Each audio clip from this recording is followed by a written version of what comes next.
Hi, I'm Lisa Toto, a researcher from the Ophthalmology Eye Clinic of Gabriele D'Annunzio University of Chieti-Pescara, Italy. I will talk in this presentation of navigated laser as an effective treatment choice for PDR and CSCR, presenting some study data and case samples. Navigated laser treatment is a computer-guided laser photocoagulation system that uses real-time imaging and tracking, and this leads to the possibility of retinal images overlay on the real-time fundus image. So preset grid patterns, single spots or confluent spots can be delivered in a semi-automatically manner to the planned treatment area, and this increases the precision and the accuracy of the laser derivative. The Navilas 577 system allows to perform focal laser and peripheral laser with a completely digital approach. And it uses a 577 nanometer laser wavelength, and it can work on a microsecond pulsing mode with 5, 10, or 15% duty cycles, or in a continuous wave laser mode. The Navilas 577 workflow allows to capture high-resolution digital fundus images, and so it is possible to plan the treatment on these images and also to plan the treatment on external diagnostic images that can be imported into the system. So the predefined plan is automatically overlaid on the infrared image, and the treatment can be performed. At the end of the treatment, we have a digital treatment report with the treatment area that we performed and all the treatment parameters. There are several indications for navigated laser treatment, and among these, obviously, the diabetic retinopathy, and particularly the peripheral ischemia of diabetic retinopathy, and we will talk about this indication, as well as the treatment of central serous chorioretinopathy, that is a maculopathy that has some benefits from micropulse laser with navigated subthreshold laser Navilas. Diabetic retinopathy is a microvascular complication of diabetes and is one of the major sight-threatening eye disease in the working age population. It has been classified in a non-proliferative form, mild, moderate, or severe, and in a proliferative form that is an high-risk form or an advanced PDR form where the retinal neovascularization and vitreous hemorrhage are associated with other complications such as iris neovascularization, neovascular glaucoma, or tractional retinal detachment. The peripheral laser treatment in diabetic retinopathy has been validated and defined by the ETDRS study and DRS study. There is a double option, the possibility to treat with a long pulse laser with an exposure duration included between 100 and 200 milliseconds, and also in the newer laser, the possibility to perform a short pulse laser with an exposure duration included between 10 and 30 milliseconds. In the short pulse laser treatment, we have more total spots compared to the long pulse laser treatments. We can perform conventional single spot or multi-spot laser peripheral treatment, and also the navigated laser is the newest modality for laser treatment of diabetic retinopathy. Using the 577 yellow laser for peripheral treatment, we can have the option of the short pulse duration, performing a fast pattern PRP treatment. And so we can choose between 10 and 30 milliseconds pulse duration, and we will modify the parameters according to the grade of the proliferative diabetic retinopathy in terms of spot sizing, spot spacing, in terms of number of spots for each session and total number of spots between mild, high risk, or advanced PDR.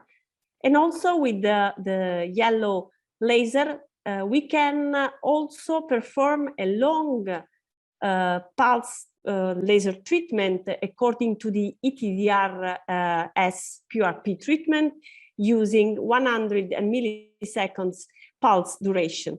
In this kind of treatment, the number of spots per sessions are lower compared to the short pulse laser duration treatment. Some authors compared the short pulse and long pulse duration treatment with the navigated laser with the other laser, with the conventional laser, and the results are that there are no significant difference in terms of visual acuity in short pulse versus long pulse duration, but there is lower pain in navigated short and long pulse duration versus conventional treatment. So this is a first case of severe non-proliferative diabetic retinopathy treated with the 577 yellow laser navigated laser. You can see all the peripheral ischemia in this case. And so we decided to apply a long pulse duration pre-planned photocoagulation with Navilas 577. You can see all the planned area that were treated with this pulse duration, long pulse duration of 100 milliseconds. And you can see at the follow-up, 1 month after the treatment, how are visible the spots that were applied on the retina. And this is a longer follow-up where all the spots are more visible compared to the 1 month follow-up. And this is a second case, so a proliferative diabetic retinopathy. And you can see all the peripheral ischemia and the proliferation in the nasal sides of the retina. In this case, we decided to apply a short pulse duration photocoagulation, a pre-planned photocoagulation. You can see how the laser is very, very fast with this short pulse duration of 30 milliseconds. So we planned the area to treat, and then we performed the treatment on the ischemic area. First, when we started to use the Navilas, we decided to use the long pulse duration. Then we moved to this shorter pulse duration. And this is the first follow-up just soon after the laser, about 30 minutes after the treatment. You can see the spots. And this is 3 months after treatment. The spots are well visible in this case, also if we used a short pulse duration treatment. And according to my opinion, the laser was very, very fast. It was less painful for the patient. So when you have to treat all the periphery of a patient, you can perform the treatment in a very fast way, and the patient tolerate the treatment because it is not painful treatment. Another indication, as we told at the beginning, could be central serous chorioretinopathy. That is the fourth most common retinopathy. and is probably related to an hyperpermeable choroidal capillaries in association with retinal pigment dysfunction, and is characterized by serous retinal detachment with or without a pigment epithelial detachment. In the acute form, usually there is a resolution, spontaneous resolution, but when the persistence of subretinal fluid is greater than 4 months, we have the chronic central serous chorioretinopathy. In chronic serous chorioretinopathy, but also in acute, when we decide not to observe the patient, there are several treatment options, and among these treatment options, there is laser, focal direct laser, or subthreshold micropulse laser. This is a paper that we published in 2015. You can see we used navigated focal laser photocoagulation in a continuous wave mode. And you can see the leakage point at fluorescent angiography and the subretinal fluid at structural OCT, and the planned treatment with the navigated laser photocoagulation. And this is the resolution of subretinal fluid after treatment. But also another option is the subthreshold micropulse laser that consists in a series of energy bursts of short duration. This energy stimulates the RPE, and the RPE is stimulated by the subthreshold micropulse laser, leads to an up and down regulation of several factors, including head-shock proteins. And these response activate and repair the RPE cells. There are several reports in the literature of the efficacy of SML in central serous chorioretinopathy, both with 810 nanometers laser and with 577 yellow laser, with a resolution of subretinal fluid varying from 40% to 100% of cases.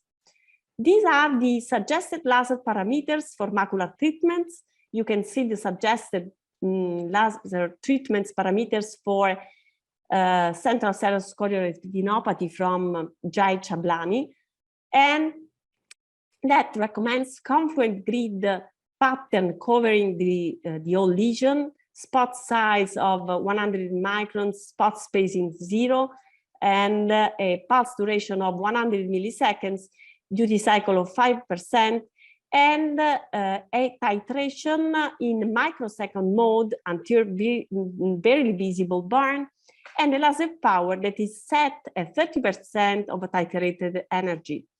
We recently published a paper where we use Navilas 577 subthreshold microsecond pulse laser in central serous chorioretinopathy, and we compared the laser to oral eplerenone in this pathology. This is the patients and methods. We included 36 eyes of 36 patients, 18 eyes in the SML group and 18 eyes in the eplerenone group. The laser parameters were comparable to the Chablani parameters, and we used a multiple dense spot pattern on the leakage areas that we define in the mid phase of fluorescent angiography, or over the hypersenescent areas on mid phase ICGA. And we, in the control group, the patients were treated with oral eplerenone, 25 milligrams for the first week, and then 50 milligrams for the following weeks. In both groups, we evaluated best corrected visual acuity, central macular thickness, subretinal fluid, and subfoveal choroidal thickness. These are the demographic of the data of the patient. You can see that in 100% of patients there was foveal subretinal fluid, And in the most part of patients, it was a primary disease, not recurrent disease. And there was a great increase of central macular thickness and a discrete amount of subretinal fluid. As we can see from the results, there was a great and a significant improvement of best-corrected visual acuity, as well as a significant reduction of central macular thickness and of subretinal fluid thickness. This was evident in both groups, but the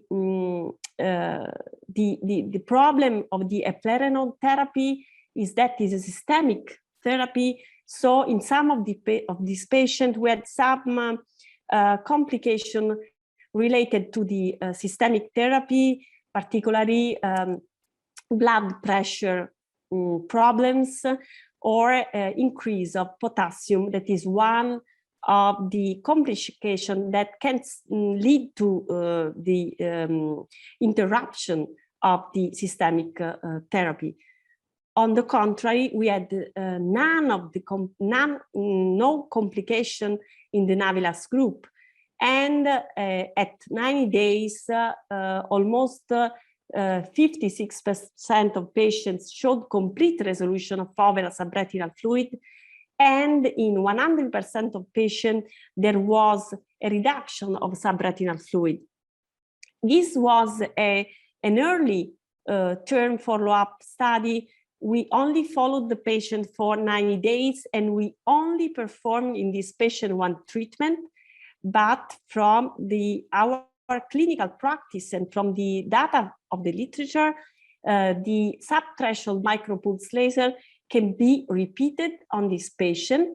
And very often, if we do not reach the complete resolution at the first treatment, we can have complete resolution if we repeat the treatment. And this is our experience in clinical practice. I usually perform a second treatment not before the 90 days follow-up, but when I repeat the treatment, I often, I would say always, obtain a resolution of the subretinal fluid. This is a clinical case. You can see subretinal fluid persistence for more than 4 months. And this is the fluorescent angiography and ICGA images. This is the treatment that was performed on the leakage areas. And this is the follow-up 30 days, 60 days, and 90 days. There is only a residual small amount of fluid that is not central in the fovea. This is a second case, a recurrent chronic CSCR with the persistence of subretinal fluid for more than 3 months that was previously treated with oral acetazolamide. The patient was treated with Navilas, with a navigated subthreshold micropulse photocoagulation. This is the follow-up at 30 days, 60 days, and 90 days. And this is a third patient with a very chronic persistence of subretinal fluid that was previously treated with acetazolamide and eplerenone in an unsuccessful way. The patient did not resolve the subretinal fluid. So we performed on the leakage area the subthreshold micropulse laser with Navilas. And this is the follow-up at 30 days, 60 days, and 90 days.